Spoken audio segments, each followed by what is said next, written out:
ലോകമെമ്പാടുമുള്ള വിശ്വാസികൾ ബലിപ്പെരുന്നാൾ ആഘോഷിക്കുന്നു. കായംകുളത്ത് സംയുക്ത ഈദ്ഗാഹ് നടത്തി. മേഖലാ ഈദ്ഗാഹ് കമ്മിറ്റിയുടെ നേതൃത്വത്തിലായിരുന്നു സംയുക്ത ഈദ്ഗാഹ്.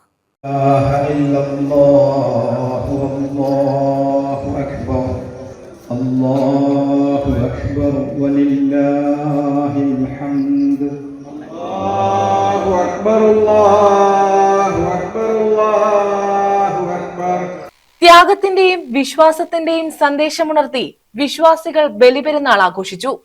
പള്ളികളിലും ഈദ്ഗാഹുകളിലും പെരുന്നാൾ നമസ്കാരം നടന്നു. നമസ്കാരങ്ങൾക്ക് ശേഷം സ്നേഹാശംസകൾ കൈമാറി വിശ്വാസികൾ വലിയ പെരുന്നാൾ ആഘോഷത്തിലേക്ക് കടന്നു. പെരുന്നാൾ നിസ്കാരത്തിന് ശേഷം ബലിപെരുന്നാളിലെ പ്രത്യേകാനുഷ്ഠാനമായ ബലികർമ്മം നടന്നു. സംഘടിതമായും ഒറ്റയായും നടത്തുന്ന ബലികർമ്മത്തിന് വേണ്ടിയുള്ള തയ്യാറെടുപ്പുകൾ പള്ളികളിലും വീടുകളിലും കേന്ദ്രീകരിച്ച് നേരത്തെ തന്നെ പൂർത്തിയായിരുന്നു. ഹിജ്റ കലണ്ടർ വർഷം 12ാമത്തെ മാസമായ ദുൽഹജ്ജ് മാസത്തിലെ 10ാം ദിവസമാണ് ബലിപെരുന്നാൾ ആഘോഷിക്കുന്നത്.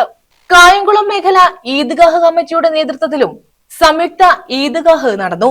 കായംകുളം MSM കോളേജ് ഗ്രൗണ്ടിൽ നടന്ന നമസ്കാരത്തിനും ഖുതുബയ്ക്കും ഇമാം ഷാക്കിർ മൗലവി ആലുവ നേതൃത്വം നൽകി. ആഘോഷങ്ങൾക്ക് കൃത്യമായ അതിർവരമ്പുകൾ നിശ്ചയിക്കുകയായിരുന്നു. ആഘോഷിക്കുന്ന വേളകളിൽ മനുഷ്യർ നിലവിലുള്ള നിഷിദ്ധങ്ങളും നിരോധങ്ങളുമെല്ലാം മറികടന്നുകൊണ്ട് തങ്ങളുടെ ഇച്ഛകൾക്ക് വിധേയമായി പോകുന്ന ആ അവസ്ഥയെ ഇസ്ലാം സംസ്കരിക്കുകയായിരുന്നു.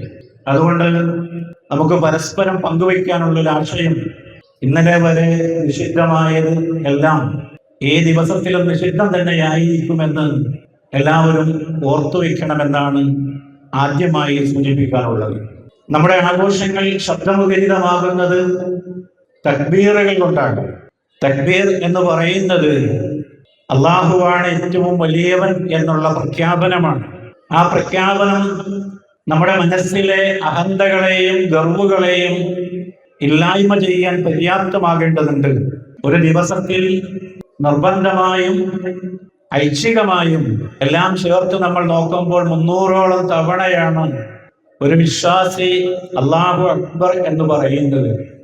പടച്ചവനാണ് ഏറ്റവും വലിയവൻ എന്ന് പറയുമ്പോൾ ആ ദിക്ർ ഉരുവിടുന്ന ഒരു വിശ്വാസിയുടെ മനസ്സിലുണ്ടാകേണ്ടുന്ന ചിന്ത എന്ന് പറയുന്നത് ഞാൻ ഏറെ എളിയവനാണ് എന്നുള്ള കൃത്യമായ ബോധമാണ്. സ്ത്രീകൾക്കും കുട്ടികൾക്കും പ്രത്യേക സൗകര്യങ്ങൾ ഒരുക്കിയിരുന്നു. News bureau, Kayamkulam.